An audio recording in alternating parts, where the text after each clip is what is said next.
ماما آپ نے آج یہ کس بات کی پارٹی رکھی ہے؟ براق کو ابھی ابھی ملازم سے پتہ چلا تھا کہ آج گھر میں ایک عالی شان پارٹی رکھی گئی تھی۔ اسے ایسی پارٹیوں سے بے انتہا نفرت تھی، اسی لیے اب ماتھے پر بل ڈالے وہ اپنی ماں کو گھور رہا تھا۔ تم نے تو میری مشکل آسان نہیں کی، اسی لیے میں نے سوچا کہ خود ہی اپنی مشکل آسان کر لوں۔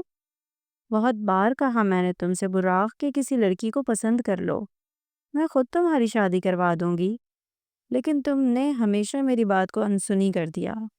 اس لیے آج میں نے پارٹی رکھی ہے، سوسائٹی کی ہائی پروفائل لڑکیوں کو انوائٹ کیا ہے۔ تمہیں جو لڑکی پسند آ جائے میں اسی سے تمہارا رشتہ کر دوں گی۔ مسز فریدہ کی بات سنتے ہی براق کے ماتھے کے بل مزید گہرے ہوئے تھے۔ کیا مطلب ہے آپ کا؟ آپ نے لڑکیوں کا میلہ لگایا ہوا ہے اور وہ کوئی بے جان چیز ہے کہ آپ نے سب کو اکٹھا کر دیا، جو مجھے پسند آ جائے میں اٹھا لوں؟ واٹ از دس مما؟ اور اسے ناپسندیدگی سے آئیبرو چڑھائی تھی۔ تو پھر کیا کرتی؟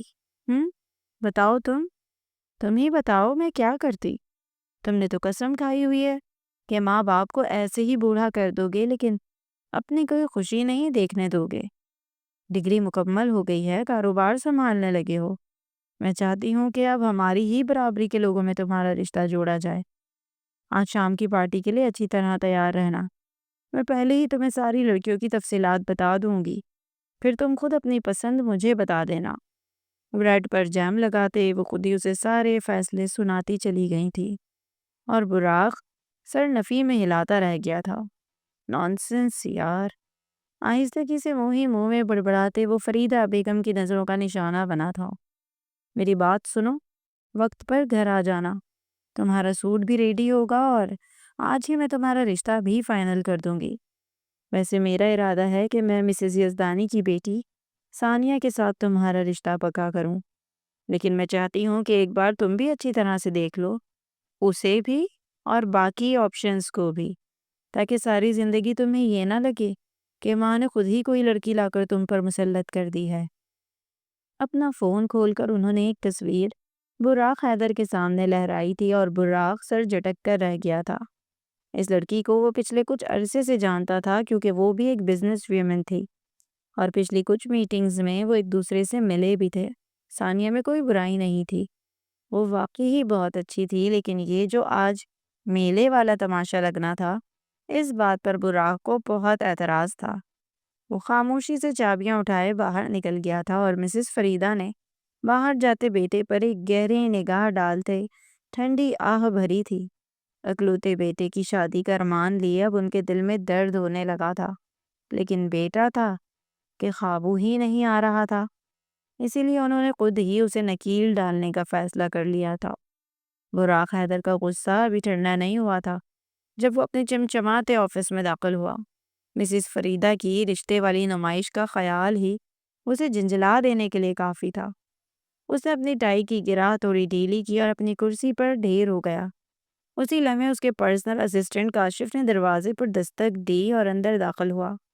سر، نئے پروجیکٹ کی فیزیبلٹی رپورٹ تیار ہے اور ایک ضروری اپ ڈیٹ بھی ہے، کاشف نے فائل ٹیبل پر رکھتے ہوئے کہا۔ بولو، براق نے مختصر جواب دیا۔ اس کی نظریں ابھی بھی اپنی ماں کی دکھائی ہوئی تصویر کے گرد گھوم رہی تھیں۔ سر، بورڈ آف ڈائریکٹرز نے فیصلہ کیا ہے کہ اس نئے انٹرنیشنل وینچر کے لیے ہمیں ایک پارٹنر فرم کی ضرورت پڑے گی، اور جس کمپنی کا نام فائنل ہوا ہے وہ ہے یزدانی گروپس۔ ان کی CEO بھی بس پہنچتی ہی ہوں گی۔ براق کے ہاتھ میں موجود پین وہیں رک گیا۔ کیا؟ مسز یزدانی کی فرم؟ جی سر، لیکن ڈیل مسز یزدانی نہیں، ان کی بیٹی ثانیہ یزدانی ہینڈل کر رہی ہیں۔ براق ابھی کچھ کہنے ہی والا تھا کہ دروازہ کھلا اور وہ اندر داخل ہوئی۔ سیاہ رنگ کے فارمل بزنس سوٹ میں ملبوس، آنکھوں پر مہنگا سن گلاسز لگائے، ہاتھ میں لیٹسٹ ماڈل کا بیٹ تھامے، ثانیہ یزدانی کسی ماڈل سے کم نہیں لگ رہی تھی، لیکن اس کے چہرے کی سختی اور اعتماد یہ بتانے کے لیے کافی تھا کہ وہ یہاں صرف خوبصورتی دکھانے نہیں بلکہ ڈیل فائنل کرنے آئی ہے۔ اس نے بغیر کسی ہچکچاہٹ کے براق کے سامنے والی کرسی کھینچی اور بیٹھ گئی، اپنا چشمہ اتار کر میز پر رکھا اور براہ راست براق کی آنکھوں میں دیکھ کر ایک پر اعتماد مسکراہٹ اچھالی۔ مسٹر براق حیدر، سنا ہے آپ کو میلے پسند نہیں ہیں، لیکن بزنس کی دنیا میں تو آپ کو ہر طرح کے لوگوں سے ڈیل کرنی پڑتی ہے۔ ثانیہ نے اپنی آواز میں خاص کھنک کے ساتھ کہا، جسے اس سے پہلے ہی پتا ہو کہ صبح گھر پر کیا بحث ہوئی ہے۔ براق اسے دیکھتا رہ گیا۔ وہ ثانیہ سے پہلے بھی ملا تھا، لیکن آج اس کا انداز کچھ الگ ہی تھا۔ اس کی شخصیت میں وہ دبدبا تھا جو بڑے بڑے بزنس ٹائکونز کو پسینے چھڑا دے۔ مس ثانیہ، آپ یہاں پروجیکٹ ڈسکس کرنے آئی ہیں یا میری ذاتی زندگی پر تبصرہ کرنے؟ براق نے اپنی آواز کو سپاٹ رکھا۔ ثانیہ نے ایک فائل اس کی طرف سلائڈ کی۔ میں یہاں ڈیل پکی کرنے آئی ہوں براق، لیکن یاد رکھیے گا، ثانیہ یزدانی صرف وہ پروجیکٹ سائن کرتی ہے جہاں اس کی اپنی شرائط مانی جائیں۔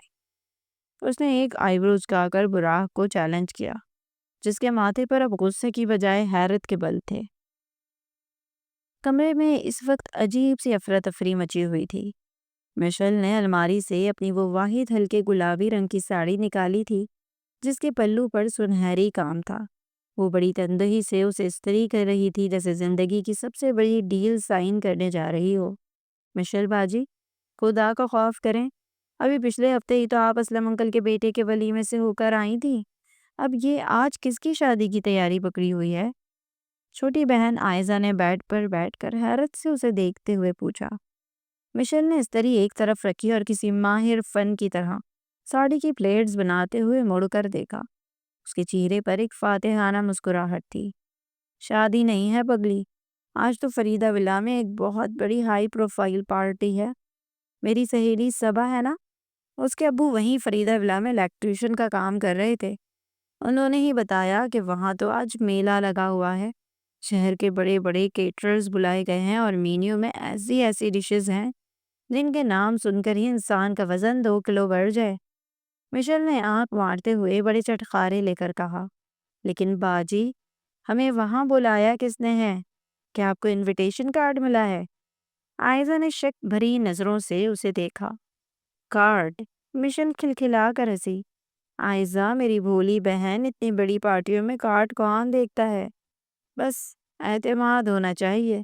تم دیکھنا، میں اتنی بن ٹھن کر جاؤں گی کہ گارڈ خود گیٹ کھولے گا۔ اور میرا مقصد کیا ہے؟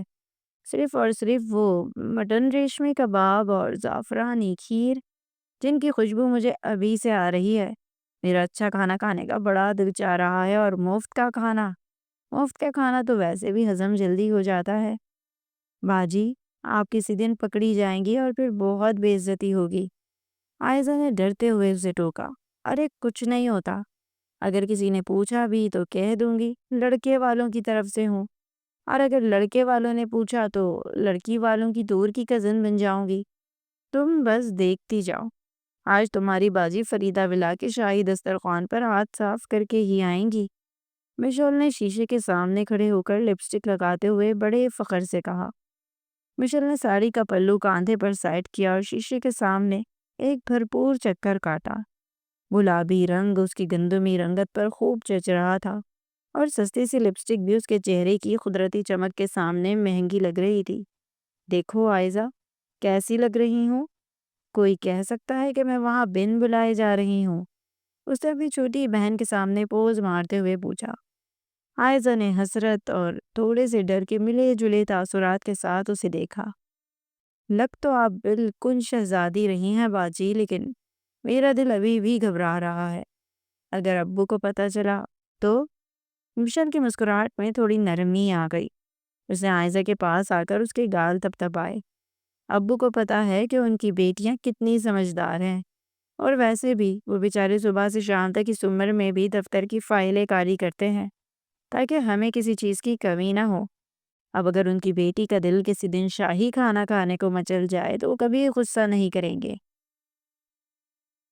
وہ تو خود خوش ہوتے ہیں جب ہمیں ہنستا دیکھتے ہیں۔ کمرے کے باہر سے کھانسنے کی آواز آئی۔ ان کے والد رحیم صاحب، جو پرانے زمانے کے وزادار انسان تھے، لاٹھی ٹیکتے ہوئے گزر رہے تھے۔ انہوں نے دروازے سے جھانک کر اپنی بڑی بیٹی کو دیکھا جو بن ٹھن کر کھڑی تھی۔ ماشاءاللہ، میری بیٹی آج کہیں جا رہی ہے؟ انہوں نے دھندلی آنکھوں سے مسکرا کر پوچھا۔ ان کے لہجے میں وہی مخصوص شفقت تھی جس نے ماں کی کمی کو کبھی لڑکیوں کو محسوس ہی نہیں ہونے دیا تھا۔ مشل نے جلدی سے آگے بڑھ کر ان کے ہاتھ چومے۔ جی ابو، ایک دوست کی طرف تقریب ہے، بس وہیں جا رہی ہوں۔ اس نے شرارت سے عائزہ کو آنکھ ماری۔ رحیم صاحب نے اس کے سر پر ہاتھ رکھا۔ بس اپنا خیال رکھنا بیٹا، اور وقت پر گھر آ جانا۔ تم دونوں ہی تو میری زندگی کا کل اثاثہ ہو۔ ابو کے کمرے سے جاتے ہی مشل نے اپنا چھوٹا سا برس اٹھایا اور عائزہ کی طرف مڑی۔ ابو کی دعائیں ساتھ ہیں، اب تو کبابوں کی پلیٹ میرا انتظار کر رہی ہوگی۔ سنگ مرمر کے چمکتے آفس میں براق حیدر نے فائل کی صفحات پلٹتے ہوئے ایک گہری نظر ثانیہ پر ڈالی، جو نہایت سکون سے آئی پیڈ پر کچھ گرافکس چیک کر رہی تھی۔ آفس کے پرسکون ماحول میں صرف اے سی کی ہلکی سی آواز تھی۔ ثانیہ، آپ کا پرپوزل کافی جرت مندانہ ہے، لیکن کیا آپ کو نہیں لگتا کہ اس وقت مارکیٹ میں اتنی بڑی انویسٹمنٹ کرنا تھوڑا قبل از وقت ہوگا؟ فراق نے اپنی مخصوص سنجیدگی سے سوال کیا۔ ثانیہ نے آئی پیڈ میز پر رکھا اور کرسی پر تھوڑا آگے جھک کر براہ راست براق کی آنکھوں میں دیکھا۔ اس کی نظروں میں وہ اعتماد تھا جو صرف ان لوگوں کے پاس ہوتا ہے جو اپنی فیلڈ کے ماہر ہوتے ہیں۔ براق، بزنس میں وقت سے زیادہ موقع اہم ہوتا ہے۔ اگر ہم نے اس وقت مارکیٹ کے اس گیپ کو فل نہیں کیا تو اگلے 6 ماہ میں کوئی اور کمپنی یہ جگہ لے لے گی۔ میری فرم یزدانی گروپس کبھی بھی دوسرے نمبر پر رہنے کے لیے کام نہیں کرتی۔ یا تو ہم لیڈ کرتے ہیں یا پھر ہم اس پروجیکٹ کا حصہ ہی نہیں بنتے۔ اس کا لہجہ اتنا دو ٹوک اور دبنگ تھا کہ براق کو ایک لمحے کے لیے رکنا پڑا۔ وہ ایک ایسی لڑکی تھی جو جذباتی باتوں کی بجائے صرف اعداد و شمار اور منطق پر یقین رکھتی تھی۔ مجھے آپ کی اپروچ پسند آئی، براق نے فائل بند کرتے ہوئے اعتراف کیا، لیکن اس ڈیل کو فائنل کرنے سے پہلے ہمیں لیگل ٹیم سے کچھ کلازز ڈسکس کرنی ہوں گی۔ ثانیہ ایک دلکش مگر باوقار مسکراہٹ کے ساتھ کھڑی ہو گئی۔ اس نے اپنا ہینڈ بیگ اٹھایا اور بڑی نفاست سے اپنا چشمہ دوبارہ آنکھوں پر ٹکا لیا۔ بالکل، میری ٹیم کل آپ کے آفس پہنچ جائے گی، اور ہاں، آج شام کی تقریب کے لیے آپ کی والدہ کا دعوت نامہ موصول ہو گیا تھا۔ بزنس اپنی جگہ، لیکن سماجی تعلقات بھی اپنی اہمیت رکھتے ہیں۔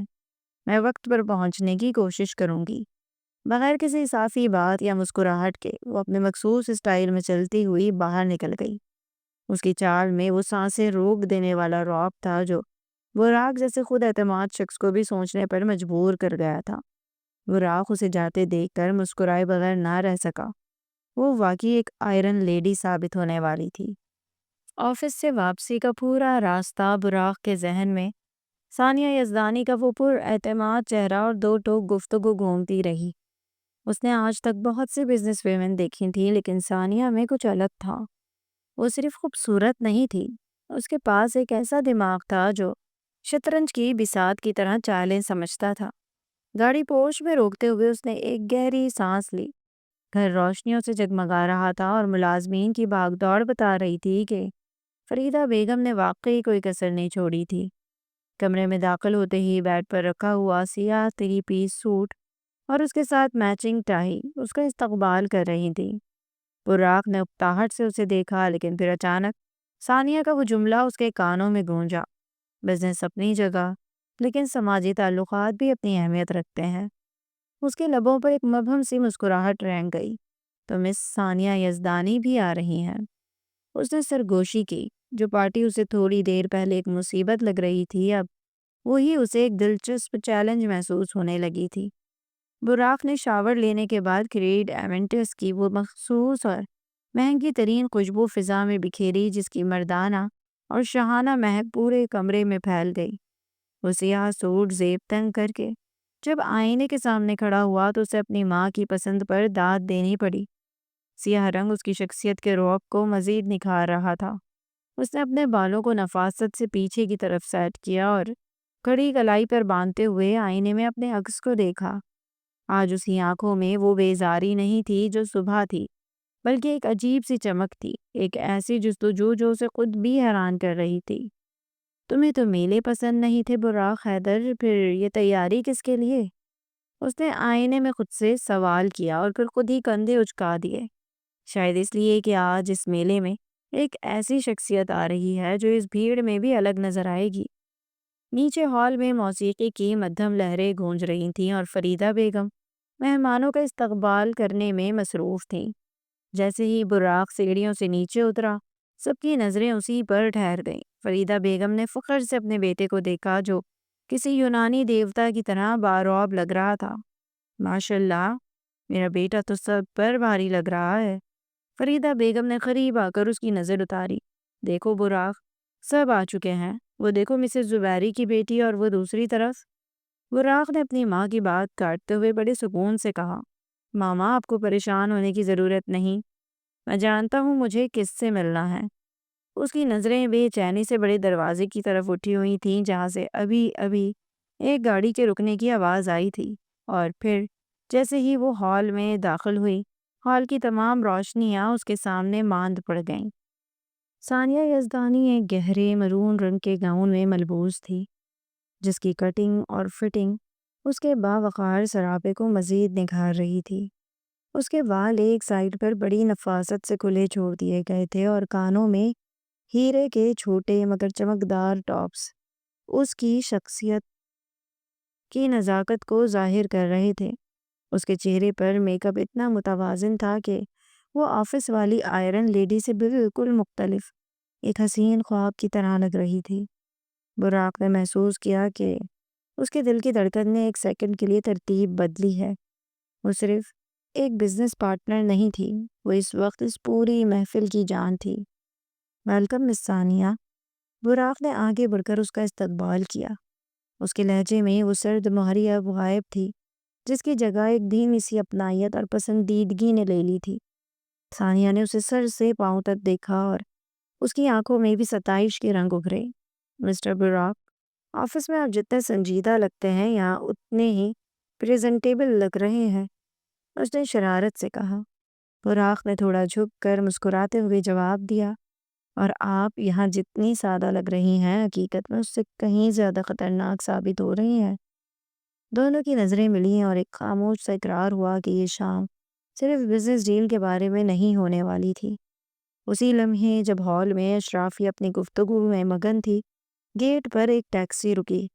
مشل جو اپنی گلابی ساڑی کا پلو سنبھالتے ہوئے باہر نکلی، اس نے ایک لمبی سانس لی اور سامنے موجود عالی شان بنگلے کو دیکھا۔ یا اللہ، یہاں تو واقعی بہت سخت چیکنگ ہو رہی ہے، بس میری لاج رکھ لینا۔ اس نے اپنے پرس سے شیشہ نکال کر آخری بار اپنی لپسٹک چیک کی اور پورے اعتماد کے ساتھ سر اٹھا کر گارڈ کے پاس سے یوں گزری جیسے وہ اس گھر کی سب سے اہم مہمان ہو، اور یہی وجہ تھی کہ شاید گارڈز نے اس کی چیکنگ بھی نہیں کی تھی۔ وہ اپنی اس کامیابی پر فاتحانہ مسکراہٹ اچھالتی پورے اعتماد سے قدم قدم آگے بڑھتی چلی گئی تھی۔ وہ جیسے ہی ہال کے اندر داخل ہوئی، وہاں کی چمک دمک دیکھ کر اس کی آنکھیں کھلی کی کھلی رہ گئیں، لیکن اس سے پہلے کہ وہ کسی کی نظروں میں آتی، اس کی ناک نے اس خوشبو کو سونگھ لیا جس کے لیے وہ اتنی دور آئی تھی۔ مٹن، ریشمی کباب اور زعفرانی کھیر کی خوشبو۔ وہ ڈنر ایریا کی طرف ایسے بڑھی جیسے کوئی جاسوس اپنے مشن پر نکلا ہو۔ ہال کی چکا چوند اور پرتعیش فانوسوں کی روشنی سے بچتی بچاتی مشل نے کامیابی سے بوفے ٹیبلز تک رسائی حاصل کر لی۔ وہاں کا منظر دیکھ کر اس کی آنکھیں پھیل گئیں۔ چاندی کی ڈشز میں سچے گرما گرم ریشمی کباب، مٹن قورمہ، زعفرانی پلاؤ اور میٹھے کے ایسے شاہکار جنہیں اس نے صرف ٹی وی اشتہارات میں دیکھا تھا۔ واہ مشل، تیری قسمت کھل گئی، اس نے دل ہی دل میں خود کو داد دی اور جلدی سے ایک نفیس سی چینی مٹی کی پلیٹ اٹھائی۔ ابھی وہ کباب کی طرف ہاتھ بڑھا ہی رہی تھی کہ اسے اپنے قریب 2-3 لڑکیوں کے قہقہے سنائی دیے۔ یہ نتاشا اور علیزہ تھیں، جو براق کے پاس سے بیزار ہو کر اب وہاں کڑی اپنی ہی شان میں قصیدے پڑھ رہی تھیں۔ مشل نے فوراً اپنا پلو ٹھیک کیا اور کسی ہائی کلاس لڑکی کی طرح ایک کباب پلیٹ میں رکھا، گویا وہ اسے کھا نہیں رہی بلکہ اس پر احسان کر رہی ہو۔ دوسری طرف براق اب ان لڑکیوں سے پیچھا چھڑا کر ثانیہ کے ساتھ لان کی طرف بڑھ چکا تھا۔ ثانیہ نے ایک گہرا سانس لیا اور چلتے ہوئے ایک ہلکا سا قہقہ لگایا۔ براق، مجھے نہیں پتا تھا کہ آپ کی زندگی میں اتنے رنگین کردار پہلے سے موجود ہیں۔ ویسے وہ دونوں لڑکیاں آپ کو رشتہ سمجھ کر نہیں بلکہ ایک انویسٹمنٹ سمجھ کر گھیر رہی تھی۔ براق رک گیا اور ثانیہ کے سامنے آ کر کھڑا ہوا۔ اور آپ مجھے کیا سمجھ کر اس وقت میرے ساتھ یہاں لان میں آئی ہیں؟ صرف ایک بزنس پارٹنر؟ اس نے گہری نظروں سے ثانیہ کو دیکھا۔ ثانیہ کے چہرے پر ایک لمحے کے لیے سنجیدگی آئی، پھر اس نے اپنی پلکیں جھپکائیں اور مسکرائی۔ میں آپ کو ایک ایسا انسان سمجھتی ہوں براق جو ان سب سے بہت مختلف ہے، اور شاید اسی لیے مجھے آپ کی کمپنی بری نہیں لگ رہی۔ براق کے دل میں ثانیہ کے لیے پسندیدگی کا جذبہ مزید گہرا ہوا۔ اسے ثانیہ کی یہ صاف گوئی اور وقار بے حد متاثر کر رہا تھا۔ ثانیہ، میں نے آج تک کسی لڑکی کو خود پر اتنا اثر انداز ہوتے نہیں دیکھا۔ آپ کے ساتھ بات کرنا ایسا لگتا ہے جیسے میں خود کو کسی آئینے میں دیکھ رہا ہوں۔ ثانیہ بھی اس بات کا جواب دینے ہی والی تھی کہ اچانک ڈنر ایریا سے کسی چیز کے گرنے اور ایک لڑکی کے ہلکے سے چیخنے کی آواز آئی۔ براق کی پیشانی پر بل پڑ گئے۔ لگتا ہے ماما کی یہ پارٹی بغیر کسی ڈرامے کے ختم نہیں ہوگی۔ وہ دونوں تیزی سے ڈنر ایریا کی طرف بڑھے جہاں مشل ایک بہت بڑی مشکل میں پھنس چکی تھی۔ ہوا یہ تھا کہ کباب اٹھاتے ہوئے اس کی ساڑی کا پلو ایک دوسری امیر زادی کے مشروب کے گلاس سے الجھ گیا تھا، اور اب وہ لڑکی مشل کو غصے سے گھور رہی تھی۔ تمہاری ہمت کیسے ہوئی میرا ڈریس خراب کرنے کی؟ کون ہو تم؟ میں نے تمہیں پہلے کبھی کسی فنکشن میں نہیں دیکھا۔ اس لڑکی نے اونچی آواز میں چلانا شروع کر دیا۔ مشل کا چہرہ فک ہو گیا، پلیٹ ہاتھ میں لرز رہی تھی، لیکن جیسے ہی اس نے سامنے سے وجیح اور بارعب براق حیدر کو اپنی طرف آتے دیکھا، اس کے اندر کی چھپی ہوئی انا جاگ اٹھی۔ اسے لگا کہ اگر اس وقت اس نے خود کو نہ سنبھالا تو یہ امیر زادیاں اسے کچا چبا جائیں گی۔ اس نے ایک گہرا سانس لیا، پلیٹ پر اپنی گرفت مضبوط کی اور کمال ضبط کا مظاہرہ کرتے ہوئے خود کو سیدھا کیا۔ اپنا لہجہ درست رکھیں مس، مشل نے اس لڑکی کی آنکھوں میں آنکھیں ڈال کر اتنے ٹھہراؤ اور رعب سے کہا کہ وہ لڑکی ایک پل کو ہکا بکا رہ گئی۔ مشل نے بڑے اطمینان سے قریب آتے ہوئے براق پر ایک سرسری نظر ڈالی، جسے وہ دور سے ثانیہ کے ساتھ پروٹوکول میں آتے دیکھ کر کوئی بہت بڑی شخصیت سمجھ رہی تھی۔ شاید آپ کو اندازہ نہیں ہے کہ آپ کس سے مخاطب ہیں۔ میں بھی ایک مشہور بزنس ٹائکون براق حیدر کی وائف ہوں، اور ایک بزنس ٹائکون کی وائف سے بات کرنے کا یہ طریقہ انتہائی نازیبا ہے۔ براق جو ابھی چند قدم کے فاصلے پر تھا، مشل کے منہ سے یہ الفاظ سن کر جیسے پتھر کا ہو گیا، اس کے پیروں تلے سے زمین نکل گئی۔ اس نے زندگی میں بہت سے چیلنجز دیکھے تھے، لیکن اپنی ہی پارٹی میں، اپنی ہی موجودگی میں کسی اجنبی لڑکی کو خود کو اس کی بیوی ظاہر کرتے دیکھنا اس کے لیے کسی دھماکے سے کم نہ تھا۔ ثانیہ جو براق کے ساتھ بالکل ساتھ کھڑی تھی، اس نے ایک جھٹکے سے پہلے مشل کے پورا اعتماد چہرے کو دیکھا اور پھر براق کی طرف مڑی۔ اس کی ذہین آنکھوں میں حیرت اور ایک گہرا سوال تھا۔ براق یہ کیا کہہ رہی ہے؟ اس نے دھیمی مگر کاٹ دار آواز میں پوچھا۔ مشل کو ذرا برابر بھی اندازہ نہیں تھا کہ جس شخص کا نام اس نے پارٹی میں ہی سن کر محض اپنی ڈھال کے طور پر استعمال کیا ہے، وہ وہی شخص ہے جو اس وقت اس کے سامنے کھڑا اسے کسی عجوبے کی طرح دیکھ رہا ہے۔ اس نے تو سوچا تھا کہ اتنے بڑے مجموعے میں کون سا کسی نے اسے پہچان لینا ہے، وہ تو بس اپنی عزت بچا کر نکل جائے گی۔ براق نے اپنے غصے پر قابو پایا اور ایک قدم آگے بڑھ کر مشل کو سر سے پاؤں تک دیکھا۔ وہ لڑکی جس نے سستی سی گلابی ساڑی پہن رکھی تھی، لیکن جس کے بولنے کا لہجہ اور آنکھوں کی چمک کسی ملکہ سے کم نہ تھی، اسے بری طرح الجھا رہی تھی۔ فریدہ بیگم، نتاشا اور علیزہ بھی وہاں پہنچ چکی تھیں۔ ہال میں ایک دم خاموشی چھا گئی تھی، جیسے سب سانس روکے اس ڈرامے کا انجام دیکھ رہے ہوں۔ آپ میری وائف ہے؟ براق نے اپنی آواز کو جتنا ممکن ہو سکے سپاٹ رکھتے ہوئے مشل سے سوال کیا۔ اس کے لہجے میں غصہ کم اور تجسس زیادہ تھا۔ مشل جسے اب احساس ہوا کہ شاید اس نے غلط بندے سے پنگا لے لیا ہے، اس کے دل کی دھڑکن تیز ہوئی، مگر اس نے اپنے چہرے پر ہوائیاں نہیں اڑنے دی۔ اس نے ایک بار پھر براق کو دیکھا اور اپنی بات پر قائم رہتے ہوئے سر ہلایا، جیسے وہ اسے خاموشی سے کوئی اشارہ دے رہی ہو کہ میری لاج رکھ لیں۔ براق کے سوال پر ہال میں موجود ہر شخص کی نظریں مشل پر جم گئیں۔ مشل کے حلق میں کانٹے سے چبھنے لگے، لیکن اس نے ہمت نہیں ہاری۔ اسے لگا اگر اب پیچھے ہٹی تو یہ لوگ اسے پولیس کے حوالے کر دیں گے۔ اس نے بڑی بڑی آنکھوں میں ایک مصنوعی شکایت پیدا کی اور براق کی طرف ایسے دیکھا جیسے وہ واقعی اس سے ناراض ہو۔ براق، آپ مذاق کر رہے ہیں نا؟ سب کے سامنے اس طرح اجنبی بن کر مجھے تماشا مت بنائیں۔ میں جانتی ہوں آپ مجھ سے ناراض ہیں کہ میں نے آپ کی پسند کا سوٹ نہیں پہنا، لیکن اس کا مطلب یہ تو نہیں کہ آپ مجھے پہچاننے سے ہی انکار کر دیں۔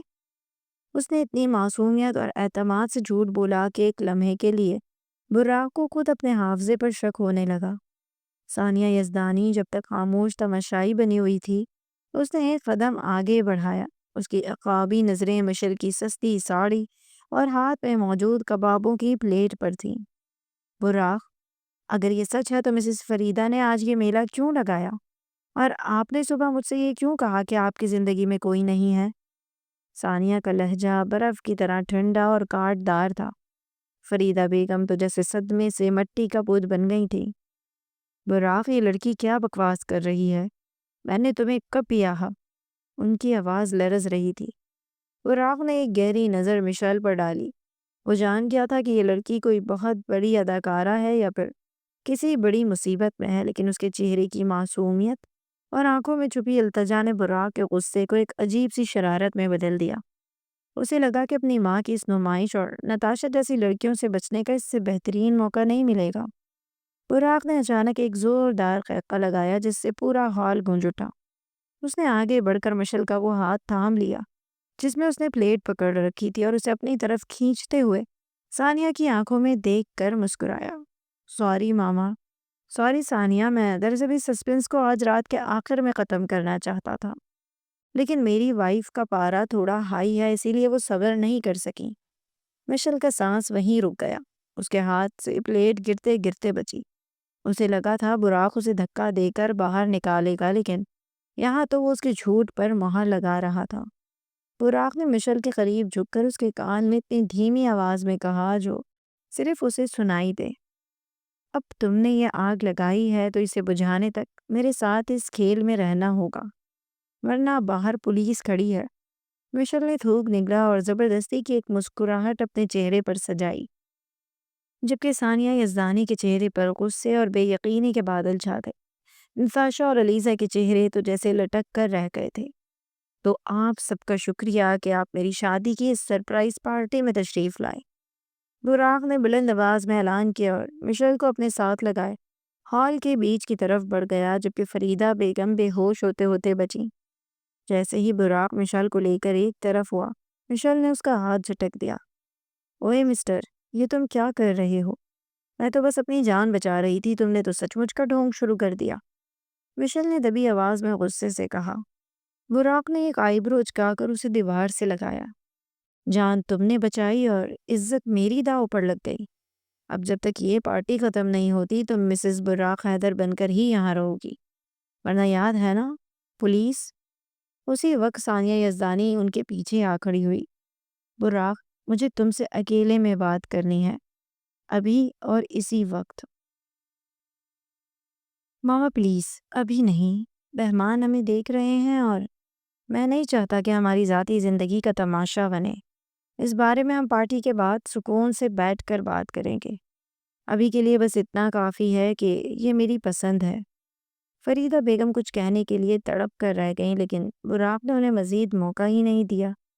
اس نے مشل کی طرف دیکھا جس کے چہرے پر ہوائیاں اڑ رہی تھیں اور وہ کسی چوہیا کی طرح جال میں پھنس چکی تھی، اور اب تھوڑا جشن تو بنتا ہے، براق نے شرارت سے کہا، اور مشل کا ہاتھ پکڑ کر اسے گھسیٹتے ہوئے ہال کے بیچوں بیچ بنے ڈانس فلور کی طرف لے جانے لگا۔ اوئے چھوڑو مجھے، یہ تم کیا کر رہی ہو؟ مجھے ڈانس وانس نہیں آتا، میں گر جاؤں گی، مشل نے دبی دبی آواز میں احتجاج کیا۔ اس کا دل اتنی زور سے دھڑک رہا تھا کہ اسے لگا بھی پسلیاں توڑ کر باہر آ جائے گا۔ خاموشی سے میرا ساتھ دو ورنہ سب کو بتا دوں گا تم کباب چوری کرنے آئی تھی نا۔ براق نے اس کے کان میں سرگوشی کی اور اسے جھٹکے سے اپنے قریب کر لیا۔ میوزک کی دھن بدلی اور ایک رومانوی نغمہ فضا میں گونجنے لگا۔ براق نے مہارت سے مشل کی کمر پر ہاتھ رکھا اور اس کا ہاتھ اپنے کندھے پر ٹکایا۔ مشل کی حالت اس وقت ایسی تھی جیسے کسی نے اسے شیر کے کٹہرے میں پھینک دیا ہو۔ وہ بار بار اپنی ساڑی کا پلو سنبھالنے کی کوشش کرتی تو کبھی براق کے پیروں پر اپنا پیر رکھنے سے بچاتی۔ ثانیہ یزدانی دور کھڑی اپنی مٹھیاں بھینچ کر یہ منظر دیکھ رہی تھی۔ اس کی بزنس ڈیل تو جیسے ہوا میں اڑ گئی تھی اور اس کی جگہ ایک ایسی جلن نے لے لی تھی جسے وہ خود بھی سمجھ نہیں پا رہی تھی۔ ہال میں موجود ہر آنکھ اس جوڑے پر ٹکی تھی۔ مشل نے گھبرا کر براق کی آنکھوں میں دیکھا جہاں اسے غصہ نہیں بلکہ ایک عجیب سی چمک نظر آ رہی تھی۔ تم واقعی بہت بڑی مصیبت ہو، براق نے ڈانس کے دوران اسے گھماتے ہوئے دھیمے سے کہا، اور تم بہت بڑے دھوکے باز۔ میری تو صرف ایک پلیٹ کباب کی حسرت تھی، تم نے تو مجھے پورے شہر کی بھابھی بنا دیا۔ مشل نے دانت پیستے ہوئے جواب دیا، مگر دور سے دیکھنے والوں کو ایسا لگ رہا تھا جیسے وہ دونوں ایک دوسرے کے کان میں محبت کی پینگیں بڑھا رہے ہوں۔